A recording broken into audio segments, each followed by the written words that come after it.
um texto de um objeto string nunca pode ser modificado. Para isso existe a classe string_buffer, que permite a modificação do seu conteúdo. Na classe string, nós temos vários métodos que retornam o texto original em letras maiúsculas, o texto original em letras minúsculas, pedaços do texto original. Mas esse texto que deu origem ao objeto string, ele não pode ser modificado, ele é imutável. Então, trabalhar com uma string diversas vezes pode ter um efeito colateral. Imagine essa situação.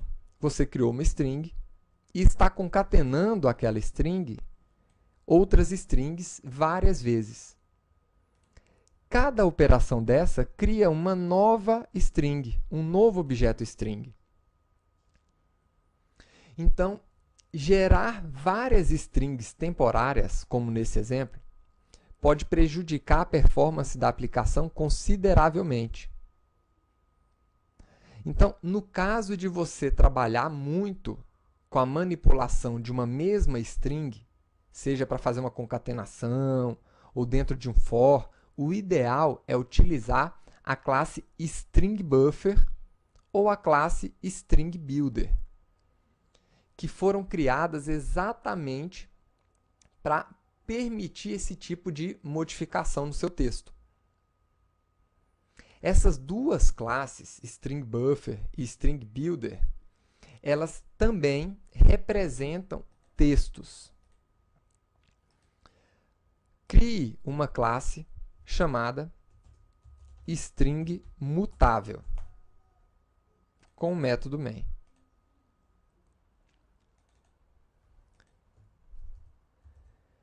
Então, nós temos essas duas classes, a string_buffer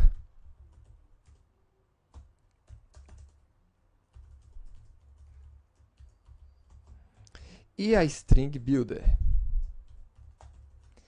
Essas duas classes, elas têm o mesmo conjunto de métodos. As duas têm os mesmos métodos. A única diferença é que os métodos da string_buffer são sincronizados.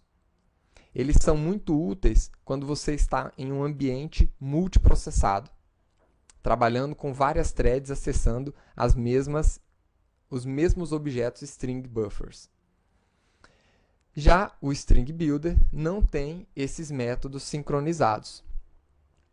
Então, ele pode não funcionar muito bem no momento em que milhares aí de requisições ao mesmo objeto estão sendo feitas.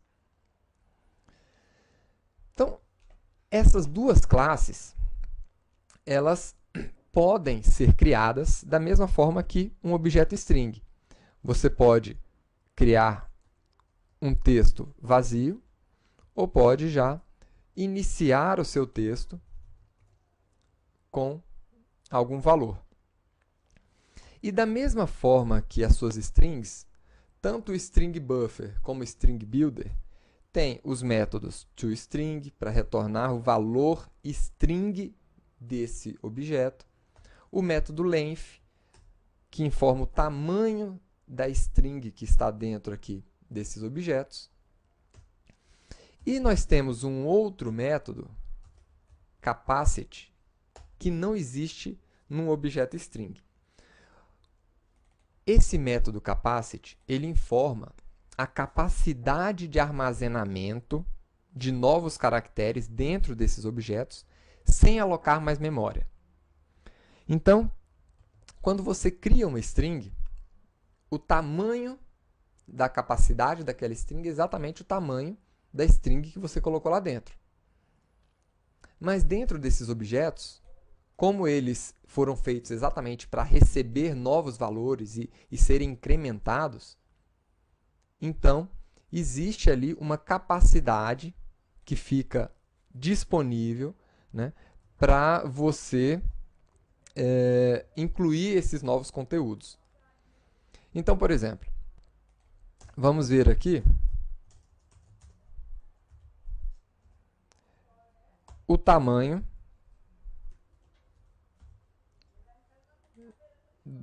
da nossa string e logo em seguida a capacidade dessa string.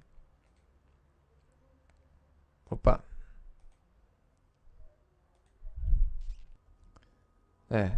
Eu imprimi aqui o valor da string. Então vamos lá. S1.length e S1.capacity. Então aí está.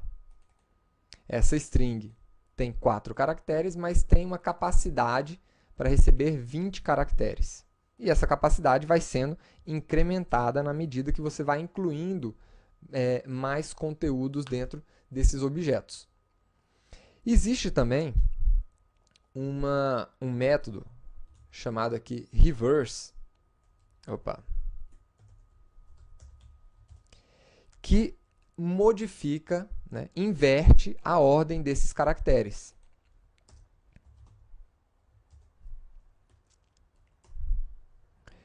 Então, antes de imprimir, vamos imprimir aqui o valor desse objeto antes e depois da reversão. Então, está aqui. Antes valia Java e depois passou a valer o inverso desse texto, a vag.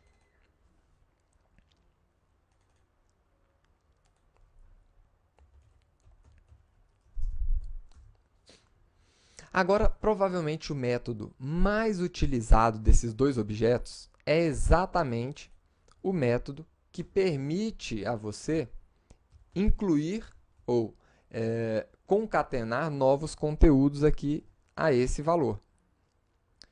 Então, que é exatamente o método append. Então, se você quiser adicionar outros textos, sem criar novos objetos, você simplesmente chama o método append, que também pode receber um array de caracteres e outros elementos. Você pode adicionar ali tipos primitivos de dados.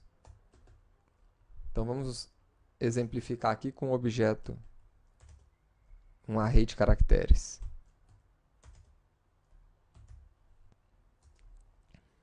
Então, aqui a gente pode adicionar novamente o nosso array de caracteres e podemos, na sequência, chamar quantas vezes o append nós quisermos. Aí está. Chamando 2 vezes o append na mesma linha. E aqui o resultado. Java trabalhando com textos.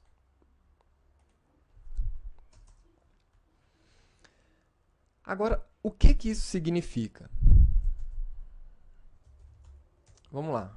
Quando você está criando uma string, vamos criar uma string aqui onde eu estou concatenando vários textos.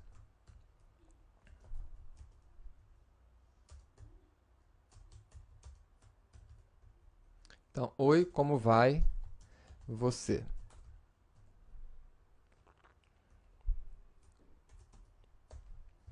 Aqui, para criar essa string, ele concatenou 3 textos aqui para a gente. A Virtual Machine, ela concatena em tempo de execução utilizando o objeto string builder. Então, na verdade, isso aqui é o mesmo que escrever isso aqui.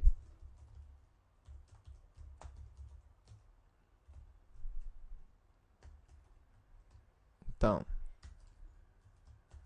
oi. E a gente utiliza o append para concatenar o como. O append novamente para concatenar vai você. E, por fim, a chamada do método toString para converter isso aqui em string. Então, na verdade, a sua Virtual Machine, no final das contas, ela vai transformar isso daqui nisso daqui. O problema é que se você estiver concatenando depois em um outro local, né, começar uma outra concatenação aqui, então ele vai criar um outro objeto do tipo string builder para realizar essa operação novamente. Então é por isso que se você estiver trabalhando com muitas concatenações, o ideal é que você já crie por sua própria conta o string builder e vá fazendo todas as concatenações necessárias dentro desse objeto. Porque assim você vai criar apenas um objeto e não vários, como é feito quando você está trabalhando com o objeto string. Tá? E por fim, eu quero mostrar para você também um método para remover conteúdos. Então, se esses objetos eles têm como incluir novos conteúdos, então eu também posso excluir conteúdos desses textos. Então eu tenho aqui uma URL.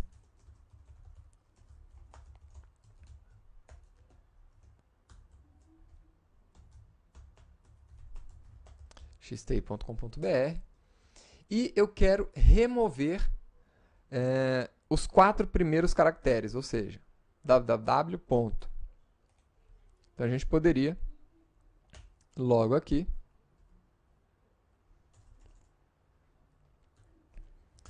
chamar o método delete, onde eu informo a posição inicial e a posição final, então de 0 a 4. E no final, eu quero transformar isso aqui em uma string. Isso aqui vai remover o www ponto para a gente.